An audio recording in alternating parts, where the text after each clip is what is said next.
இந்த குடிக்கெடுத்த சுகன்யாவை ஆரம்பத்தில் கழுத்தை பிடிச்சி வெளியே தள்ளி இருந்தா இந்த அளவுக்கு கஷ்டம் நடந்திருக்காது அப்படின்னு நீங்க நினைச்சீங்கன்னா நம்ம சேனல்ல ஒரு கமெண்ட்டை தெரிவிச்சிருங்க. வழக்கம் போல பொண்ணு ஓடி போயிடுச்சுன்னா வீட்டில் என்ன ஆகும்? ரொம்ப ரொம்ப கஷ்டப்பட்டு அழுவாங்க, குடிமொழிக்கு போகிறது மாதிரி தாங்க இருப்பாங்க. மாப்பிள்ளை வீட்டுக்காரங்கலேருந்து ஊர் ஜனங்கள்லேருந்து காரி துப்பாத குறையா அப்படியே வாழைப்பழத்தில் ஊசி ஏற்றுற மாதிரி ஏற்றிட்டு தான் போவாங்க. இது சரியா இல்லையான்னு கமெண்ட் பாக்ஸில் சொல்லிடுங்க. இது ஏன் இப்படி காலங்காலமாக நடக்குது அப்படிங்கிறது தெரியல. உங்களுக்கு ஏதாவது தெரிஞ்சால் கமெண்ட் பாக்ஸில் சொல்லிடுங்க ஃப்ரெண்ட்ஸ். ரொம்ப ஃபீல் பண்ணிட்டு பாண்டியன் என்ன பண்ணுறாங்க, இனிமேல் இங்கே இருக்கக்கூடாது, அவர் எப்போவுமே வெளியில் தான் போவார் இல்லையா, வண்டி சாவி எடுத்துகிட்டு கிளம்புறாங்க. அப்பா அப்படின்னு சரவணன் போக, எங்கடா போகிறீங்க, அவரை விடுங்கடா. இல்லை அப்பா ஏதாவது ஒரு பிரச்சனை வீட்டை விட்டு போகிறாருல அதுதான் அப்படின்னு கதிர் எல்லாருமே கேட்குறாங்க. ஆனால் இன்னமும் அரசியை நம்புறாரு கதிர் மட்டும். ஆனால் செந்தில் இருந்துட்டு இல்லை அவள் என்ன பண்ணான்னு தெரியல, அவள் தான் அடித்து சொல்கிறாள்ல விரும்பி தான் போனேன்னு அப்படிங்கிறாங்க. இங்கே பாண்டியன் கோச்சிட்டு போகிறாரா, யாரும் அவரை தடுக்காதீங்க அப்படின்னு இங்கே கோமதி சொல்லிடுறாங்க. என்னடா நீ மட்டும் அவளை வந்து கூட்டிக்கிட்டு வரலையா மீனாவை, ஏண்டா நீ மட்டும் என்ன அப்படின்னு கதிரை பார்த்து இந்த கோமதி சொல்லலாமா? எங்க அப்படியே திருப்பினா ஓம் புருஷன் மட்டும் ஒன்றை கூட்டிகிட்டு வரலையா அப்படின்னு கேட்டால் இந்த கோமதி மூஞ்சி எங்கே கொண்டு போய் வச்சுக்கும். ஆனால் பார்த்தீங்கன்னா ரொம்பவே கோவமாக அட்டாக் பண்ணிக்கிறாங்க, எல்லாரையும் முடிச்சு திட்டுறாங்க, கதறாங்க. அரசி போனதுக்கு இதுங்கெல்லாம் என்னங்க பண்ணும், அவங்களுக்கும் வேதனை இருக்கத்தான் செய்யுது. அடுத்து பார்த்தா யாரும் என் புருஷனை கூப்பிடாதீங்க, அவர் எப்போ வேணாலும் வரட்டும், அவருக்கு யாருமே நல்லதை கொடுக்கல, கஷ்டத்தை தான் கொடுத்துருக்கோம் அப்படின்னு புலம்புறாங்க. ஏன் நானுமே அவருக்கு கஷ்டத்தை தான் கொடுத்துருக்கேன், ஏன்னா கதிருக்கு கட்டி வச்சாங்க இல்லையா, அதை வச்சு அவங்க சொல்கிறாங்க போல இருக்கு. இவர் பாண்டியன் என்ன பண்ணுறாரு, நேராக வேறு எங்கேயும் போலங்க கடைக்கு தாங்க போகிறாரு. பாண்டியன் கடைக்கு போனதுக்கு பேசாமல் சும்மா வீட்டிலே இருந்திருக்காங்க, இல்லை ரூமுக்குள்ளே போய் கதவை சாத்திட்டா இருந்திருக்கலாம். அங்கே போகிறவங்க வரவங்க எல்லாருமே அதை பற்றியே தாங்க பேசுகிறாங்க. இப்படியாமே அப்படியாமே அப்படின்ட்டு.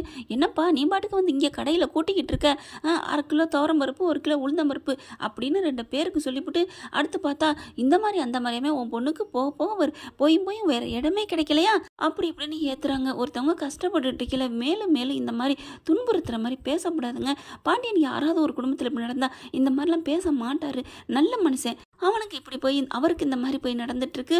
அடுத்து எல்லாருமே பயங்கரமாக பேச ரொம்ப ஃபீல் பண்ணுறாரு பாண்டியன், ஒரு மாதிரி ஆகுறாரு. என்ன வர்றவங்க எல்லாம் இப்படி பேசுகிறாங்களே அப்படின்ட்டு திருப்பி பேச ஆரம்பிச்சிடாரு. இங்கே பாருங்கள், ஊர் உலகத்தில் யார் வீட்லேயும் எதுவும் நடக்காது, என் வீட்டில் நடக்கலை, நீங்கள் யாரும் கவலைப்பட வேணாம், எங்கள் கவலையை பற்றி நாங்கள் பார்த்துக்குறோம் அப்படிங்கிறாங்க.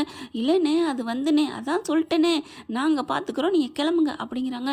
அடுத்தடுத்து வர்றவங்கெல்லாம் இந்த மாதிரி குத்தி குத்தி பேசுகிறாங்களா, என்ன பண்ணுறது தெரியாமல் அப்படி ஒரு மாதிரியாக முழிச்சுக்கிட்டு இருக்காரு. இந்த பக்கம் பார்த்தீங்கன்னா அவங்க சக்திவேலு உங்கள் பையனை கூப்பிட்டு வச்சு, டே என்னடா காரியம் பண்ணி வச்சுருக்க, நானும் கும்பலோட வேடிக்கை பார்க்குற மாதிரி ஆக்கிவிட்டியடா, என்கிட்டயாவது சொல்லியிருக்கலாம்ல, இந்த மாதிரி இந்த பிள்ளையை கூட்டிகிட்டு போகிறேன், பாண்டியம் அவளை தாலி கட்ட போகிறேன் அப்படி இப்படின்னு சொல்லியிருக்கலாம்ல.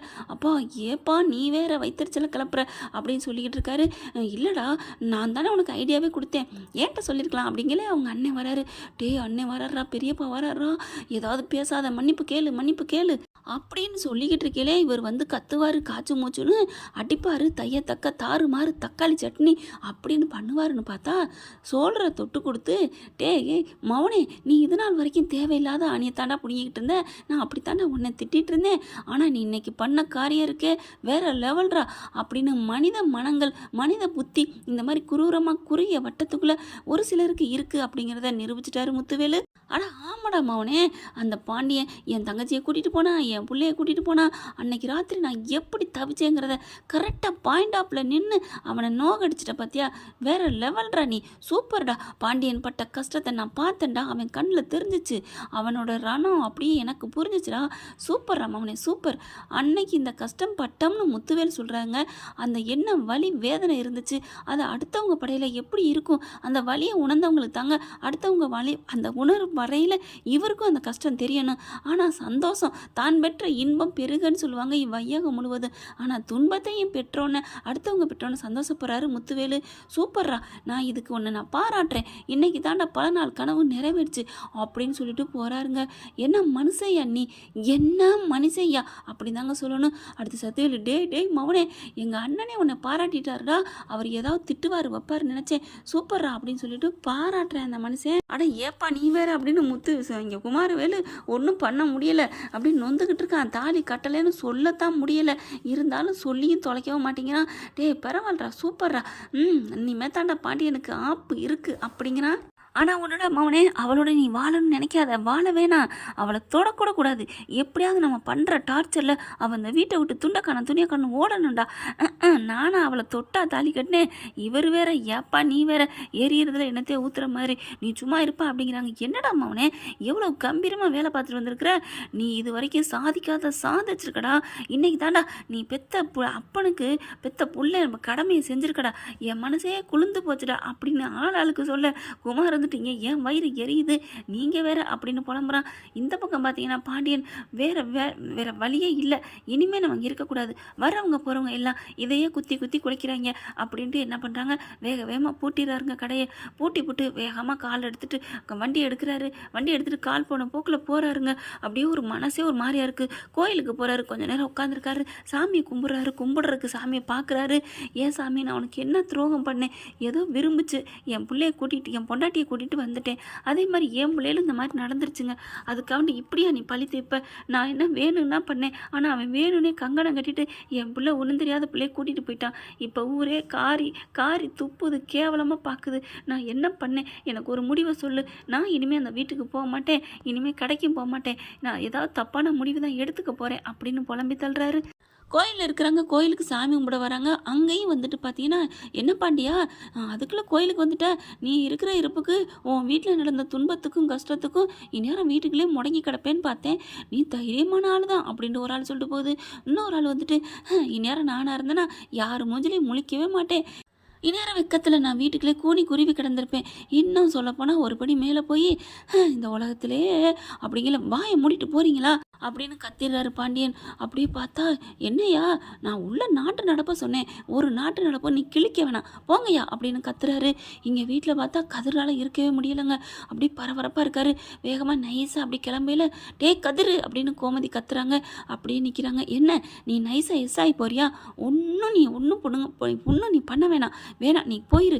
இல்லைம்மா அது வந்துமா அவர் அதெல்லாம் வருவாருடா, நீ எதுவும் பேச வேணாம், அப்படியே வரலைனாலும் போயிட்டு போறாருடா, எங்கேயோ போறாரு, நானும் இந்த வீட்டை விட்டு போகிறேன், எனக்கு இங்கே இருக்கவே பிடிக்கல அப்படின்னு நெஞ்சில் அடிச்சுட்டு அப்படியே சாயிறாங்க. அத்தைன்னு எல்லாரும் போய் தாங்கி பிடிக்கிறாங்க. அம்மா என்ன ஆச்சுமா அப்படின்னு போயிட்டு பரபரப்பாக 3 பசங்களும் தூக்கிடுறாங்க. ஆனால் மயங்கி போய் கிடக்குறாங்க. அம்மா அப்படின்னு எவ்வளோ தவிக்கிறாங்க, ஆனால் பேச்சு மூச்சு இல்லை கோமதிக்கு. அதுக்கப்புறம் வேகமாக கூப்பிட்றாங்க, தூக்கிடுறாங்க. அண்ணா சீக்கிரம் ஒரு கால் டாக்ஸி புக் பண்ணு அப்படின்னு சொல்லிட்டு வேகமாக தூக்கிட்டு வராங்க. என்னாச்சுன்னு சொல்லிட்டு எல்லாரும் ஒரு மாதிரி பதட்டத்தோடு வெளியில் வராங்களா. அங்கே பார்த்தீங்கன்னா அப்பத்தாவும் வர்றாங்க. என்னாச்சு என் பிள்ளைக்கு கோமதி அப்படின்னு ஓடி வர்றாங்க. அரசிக்கு அப்படி தகவல் தெரியுதா, என்னாச்சு அம்மாவுக்கு, ஐயோ அப்படின்னு சொல்லி வேகமாக ஓடி வர்றாங்க. என்னப்பா ஆச்சு அப்படிங்கல. ஒன்றும் இல்லை அம்மாச்சி அப்படின்னு மீனாக தான் சொல்கிறாங்க. மாமாவை காணோம், காலையில் போனவர் இன்னும் வரல, அதை நினச்சி இங்கே வீட்டில் எல்லோரும் தவிச்சோம், அத்தைக்கு இந்த மாதிரி ஆயிடுச்சு, என்ன பண்ணுறதுன்னு புரியலையே அப்படின்னு சொல்லலே அரசி அழுகுறாங்க வாசலில் நின்றுக்கிட்டு. இது தானே எதிர்பார்த்தான், இப்படித்தானே நாங்களும் தவிச்சிருப்போம் அப்படின்னு இங்கே சக்திவேலு பயங்கர சந்தோஷத்தில் இருக்க. முத்துவேலு ஒரு வாட்டி உள்ளுக்க சொன்னதோட அவ்வளோதாங்க. ஆனால் வெளியில் வந்து நிற்கிறாரு. நின்றுட்டு அதெல்லாம் பார்க்குறாங்க. பார்த்துட்டு பாவமாக தான் இருக்குது, இருந்தாலும் நீங்கள் அனுபவிக்கணும் தானே, என்ன இப்படித்தானே பண்ணிட்டு போனீங்க, நான் எவ்வளோ கஷ்டப்பட்டிருப்பேன் அப்படிங்கிற மாதிரி குண்டுக்கல் மாதிரி நிற்கிறாரு. அங்கே அவங்க பொண்டாட்டியும் அவங்க சக்தி பொண்டாட்டியும் என்ன பண்ணுறாங்க, வேகமாக ஓடி வராங்க. ஐயோ என்னாச்சுன்னு சொல்லிட்டு உடனே குமாரம்மா இருந்துட்டு அப்போ இருந்துட்டு, ஏய் எங்கடி போகிற அப்படிங்கல. சும்மா இரியா, பாவம் ஒரு ஜீவன் உயிருக்கு போராடிட்டு இருக்கு, இந்த சமயத்துலையும் பகைமை தித்துக்கிட்டு அதெல்லாம் முடியாது, நான் போவேன், அவங்க இனிமேல் என் சம்மந்தி அப்படின்னு சொல்லிட்டு சக்திவேல் பொண்டாட்டி ஓடுறாங்க. இவங்களும் எனக்கும் சம்மந்தி அப்படிங்கிற மாதிரி ராஜி அம்மா ஓடுறாங்க. என்னாச்சுன்னு அப்போ தான் அதுக்கு முன்னாடி போயிடுறாங்க. கோமதி அதே மயக்கத்தில் இருக்காங்க. ஐயோ மயக்கத்தில் இருக்காங்களே, அண்ணன் எங்க அப்படின்னு கேட்குறாங்க. அவர் காலையில் வீட்டை விட்டு போயிட்டாருமா அப்படின்னு இங்கே மீனா சொல்கிறாங்க. ஐயோ சீக்கிரம் எங்கள் கார் வருதா இல்லையா, நம்ம ஒரு கார் எடுக்கிறீங்களா அப்படிங்கிற. கார் வந்துடுது. அதுக்குள்ள அந்த காரில் ஏற்றிக்கிட்டு, ஐயோ அம்மா ஒன்றும் ஆகாது அம்மான்னு எழுப்புறாங்க. கோமதி அப்படியே மயக்கத்தோடு இருக்கிறாங்க. ஓகே ஃப்ரெண்ட், பார்க்கலாம், இப்படி தான் போகலாம், என்ன நடக்க போகுதுங்கிறத. இந்த பதிவு உங்களுக்கு பிடிச்சிருந்துச்சுன்னா உங்கள் பொண்ணான கையில் ஒரு லைக்கை போட்டு சப்ஸ்கிரைப் பண்ணிடுங்க. Thank you friend.